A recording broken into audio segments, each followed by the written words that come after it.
अस्सलाम वालेकुम। आज की वीडियो भी बहुत ख़ास है। आज की वीडियो में मैं आपको बताने जा रहा हूँ ज़िल्ले इलाही। ये लफ्ज़ सुना सुना हुआ लगता है। पुरानी फ़िल्मों में ये लफ्ज़ अक्सर सुनने को मिला। मुग़ल आज़म जब आप फ़िल्म देखेंगे तो उसमें कई जगह ये लफ्ज़ सुनने को मिलेगा। और भी पुरानी ऐसी फ़िल्में जिसमें बादशाह का किरदार हो, वहाँ ये लफ्ज़ अक्सर सुनने को मिलता है। तो ज़िल्ले इलाही का मतलब क्या होता है, क्यों इस्तेमाल किया जाता है, आज की वीडियो में मैं यही बताने जा रहा हूँ। तो चलिए हम वीडियो शुरू करते हैं। ज़िल्ले इलाही, ज़िल यानी साया, इलाही यानी खुदा, खुदा का साया, खुदा का साया या खुदा की परछाई। अब इस लफ्ज़ को जब हम देखेंगे तो कुछ अजीब लगेगा और हो सकता है कि ये बुरा भी लगे कि खुदा का साया यहाँ पर कहना क्या दुरुस्त है। तो यहाँ पर ये कहा गया खुदा का साया, तो खुदा का साया कहा क्यों गया, ये लफ्ज़ कुछ अजीब लगेगा। तो खुदा का साया कहने का मतलब कुछ अलग है।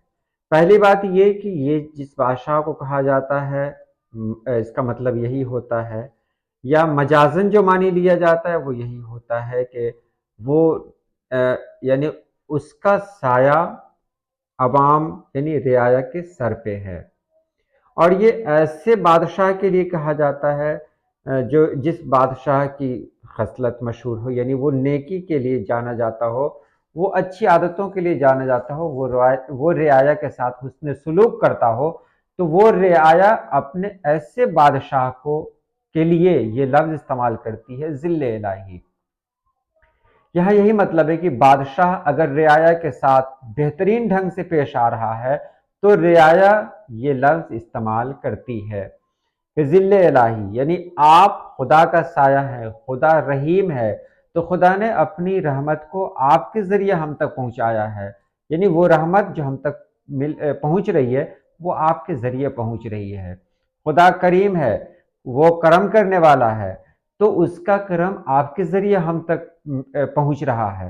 कहने का मतलब यही हुआ कि ज़िल्ले इलाही, खुदा का साया। तो खुदा का साया ये नहीं है कि वो खुदाए पाक का साया हो, नहीं। खुदा का साया कहने का मतलब खुदा का साया कहने का मतलब यहाँ ये होता है कि खुदाए पाक की जो सिफात है ना, वो सिफात उसमें बहुत सारी सिफात ऐसी हैं जो उस बादशाह के अंदर हैं। जैसे एक आम इंसान के अंदर भी बहुत सारी सिफतें हैं, जैसे इंसान रहमदिल हो सकता है, इंसान करम करने वाला भी हो सकता है। तो ये सिफात जो अल्लाह पाक की हैं, उन सिफात का तज़किरा किया जाता है यहाँ पर कि हम तक जो कुछ पहुँच रहा है, जो कुछ हम हासिल कर रहे हैं, वो आपके ज़रिए हम तक मिल रहा है, पहुँच रहा है। इसका मतलब यही है कि आप ज़िल्ले इलाही हैं, यानी आप अल्लाह की रहमत को हम तक पहुँचाने वाले हैं। आपके ज़रिए हमको अल्लाह पाक की रहमतें मिल रही हैं। तो यहाँ यही कहने का मतलब होता है। अब ज़िल्ले इलाही का जो लफ्ज़ है वो लफ्ज़ सिर्फ़ और सिर्फ़ उर्दू फ़िल्मों में नज़र आएगा। अगर आप किसी दूसरी ज़बान की फ़िल्मों में इसको ढूँढते हैं तो नहीं। अब यहाँ भारत के हवाले से मैं बात कर रहा हूँ कि भारत में यानी हिंदी फ़िल्में हैं तो वहाँ ज़िल्ले इलाही नहीं, वहाँ महाराज कहा जाता है, और भी महाराज की जय हो इस तरह की बात होती है। और यहाँ कहा जाता है ज़िल्ले इलाही, यानी आप हमारे लिए बहुत मोहतरम हैं, आपकी शख्सियत मेरे लिए बहुत बड़ी है। आप वो शख्सियत हैं जिसके ज़रिए खुदाए पाक की नेमतें हम तक पहुँच रही हैं। इसलिए आप खुदाए पाक का साया हैं, खुदाए पाक की सिफात का साया हैं। तो बस यही मतलब होता है।